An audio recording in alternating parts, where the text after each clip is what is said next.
Hello everybody, this is Tom MacLean, VP of Sales and Marketing for Travel Agency Tribes. This time I'm going to talk about newsletters, okay? Short video, about 3 minutes in length. I'm going to highlight a couple of key points. One is frequency of newsletters. How often should you be communicating with your customers? Number two, content. What's some content you should be putting in your newsletters to keep your open rates and your engagement levels high? And other key strategies on how to actually drive more inbound traffic towards your website and utilizing your newsletters to be able to do that, okay? So those are the key things. So first of all, frequency. How often should you be sending newsletters out, okay? And I've talked to a lot of customers that we have, and it kind of runs the gamut. Sometimes I'll ask the question, how frequently are you doing it? Sometimes I hear once a month, sometimes I hear every couple of months, sometimes I hear weekly, bi-weekly. Really the right answer is you should be doing it at least every 2 weeks, okay, to be able to communicate with your customers. I know what some of you are saying, I don't want to bother my customers that much. I get a lot of emails myself, and I delete. Keep in mind, as an agency owner, as a home-based agent, you're getting a ton of different emails from a lot of different suppliers. You're probably getting about 100 a day. Your customers aren't getting that many emails.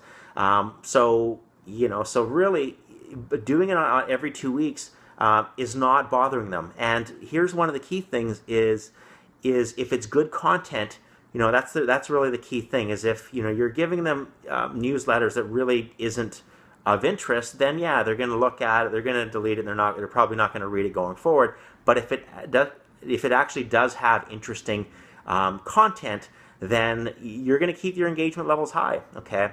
And so what type of content should you actually be adding?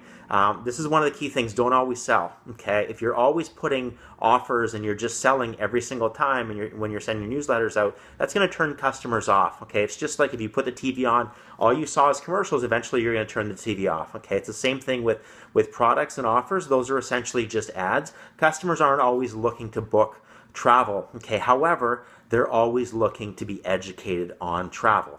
So the more you can educate your customers, so highly engaging destination articles about different places, top 5 restaurants in Rome, top 5 spas in Budapest, places to go and have a whiskey when you're in Scotland, just things like that that are going to engage people, that are going to give people inspiration for different travel destinations, but you're not selling them. But what you're doing is you're actually staying in touch with them, and you're speaking to them on a frequent basis, providing them content that is of value, okay? So those are key things. So what we found, the ratio, because we do a lot of newsletters for our different customers that just don't have time to be able to do it themselves, is we say 1/3 of it should be product offers, the other 2/3 should be the engaging travel articles, travel news, and things like that, okay?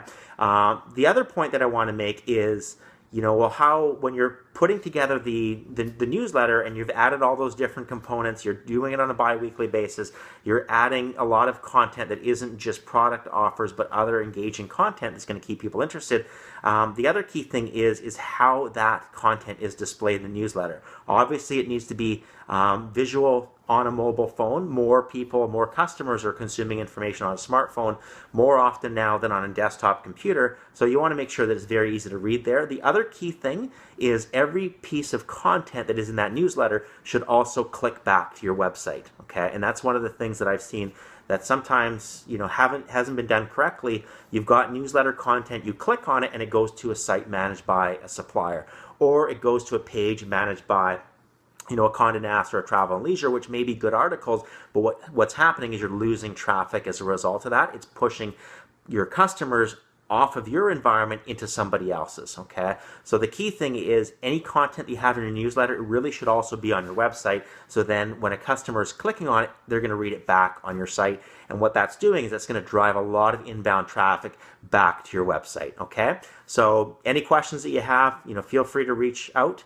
The other key thing is when you're sending out the newsletters, we study the analytics on what the best day of the week is to be able to send the newsletters out, because we were sending it out for our customers on various days of the week. We looked at the analytics, we found out that Friday was by far the best day to be able to send the newsletters out. All right, thank you very much.